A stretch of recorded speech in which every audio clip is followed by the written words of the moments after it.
लुटानित झंझा बातों से। अरे जल गया है दीप तो अंधियार मिट कर ही रहेगा। व्यास जी नया गीत सुना रहा हूँ। अरे जल गया है दीप तो अंधियार मिट कर ही रहेगा। दीप कैसा हो कहीं हो पर सूर्य का अवतार है वो। दीप कैसा हो कहीं हो पर सूर्य का अवतार है वो। धूप में कुछ भी न तम में किंतु पहरेदार है वो। दीपक का अस्तित्व सूर्य के प्रकाश में समझ में नहीं आता है, लेकिन जब अंधेरा होता है तो दीपक का ही आश्रय होता है। धूप में कुछ भी न तम में किंतु पहरेदार है वो। दूर से तो एक ही बस फूंक का वो है तमाशा। और देह से छू जाए तो बस विप्लवी अंगार है वो। देह से छू जाए तो बस विप्लवी अंगार है वो। उग रही लव को न रोको, सूर्य के रथ को न टोको। जग गया इंसान तो जीवन बदल कर ही रहेगा। जल गया है दीप तो अंधियार मिट कर ही रहे। तो आगे की पंक्तियां हैं, आप लोग बड़े ध्यान से सुनना, आप लोगों के लिए जीवन में उपयोगी है। क्या वक्त को जिसने नहीं समय, अब व्यास जी जरूर ध्यान रखना इस बात को मेरी। वक्त को जिसने नहीं जाना उसे मिटना पड़ा है। और बच गया तलवार से तो फूल से कटना पड़ा। वक्त को जिसने नहीं जाना उसे मिटना पड़ा है। बच गया तलवार से तो फूल से कटना पड़ा है। क्यों न कितनी ही बड़ी हो, अरे क्यों न कितनी ही कठिन हो, हर नदी की धार से चट्टान को हटना पड़ा है। हर नदी की धार से चट्टान को हटना पड़ा है। बार बार किवाड़ जड़ना।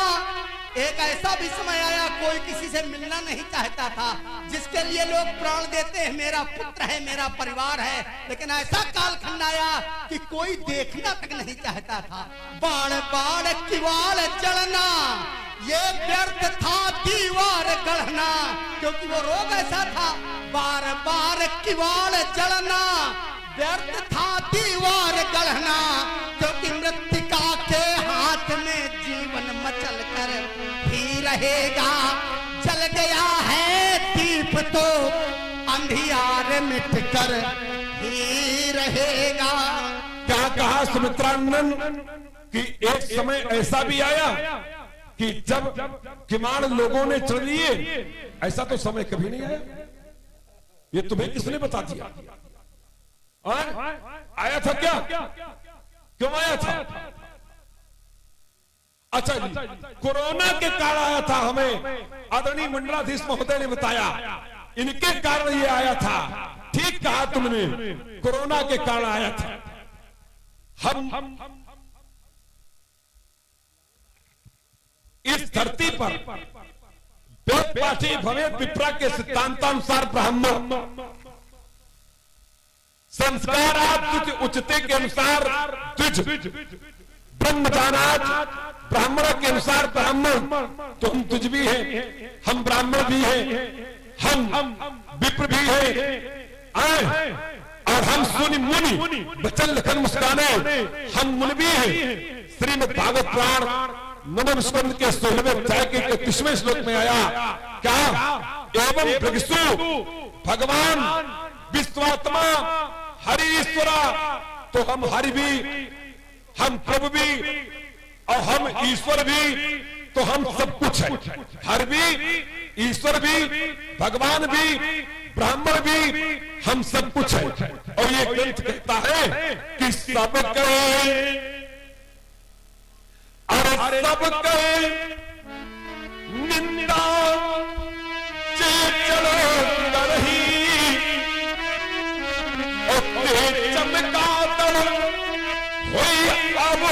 तरही।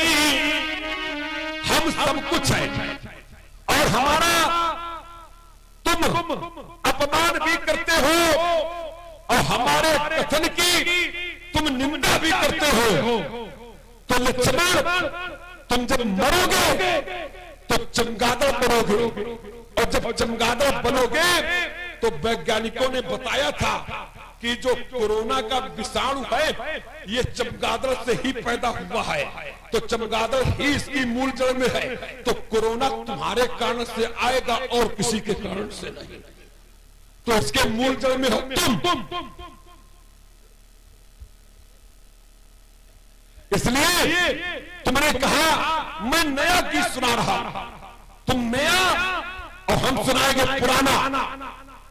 और नए से पुराना 91% भारी होता है। क्यों? नया 9 दिन और पुराना 100 दिन। तो 100 में 9 घटा तो कितने बचे? 91। तो हमारा तुमसे 91% भारी है।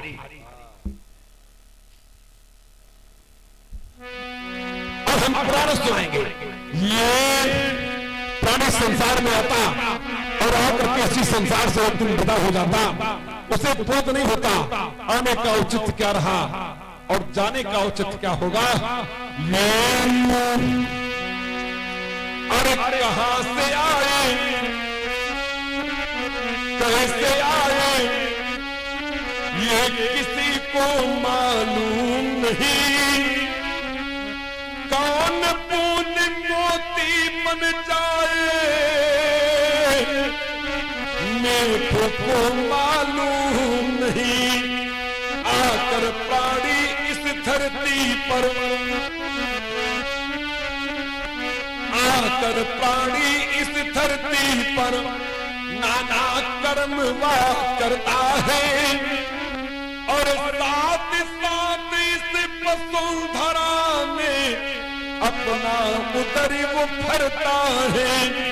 प्राणी जब धरती पर आता तो अनेक कर्म करता। कोई कृषि कार्य करता, कोई राज्य की सेवा करता, कोई व्यवसाय करता, कोई समाज की सेवा में संलग्न हो जाता। दोनों महापुरुषों के इस प्रस्तुति पर ये जो गीत चल रहा है, हमारे अरविंद जी यादव जी, जो कि आपने इन पुराने गीतों को स्मरण करते हुए 50 मुद्राएं भगवान परशुराम जी के चरणों में और 50 मुद्राएं हमारे लक्ष्मण जी के चरणों में और 50 मुद्राएं हमारे व्यास भगवान को प्रदान की है। इन तीनों महामूर्तियों के चरणों में मुद्राएं जो प्रदान की है, ये आशीर्वाद आपके ऊपर सदैव बना रहे। अवश्य। और आकर प्राणी इस धरती पर नाना कर्म वाह करता है। और साथ साथ इस वसुंधरा में अपना उदर वो भरता है। ये प्राण पखेरु कब उड़ जाए ये प्राणी को मालूम नहीं। कौन बूंद मोती बन जाए मेरे को मालूम नहीं। तो अनजाने राही मिलकर तालपत्र सूत्र में बंधते हैं। जब किसी प्राणी का विवाह होता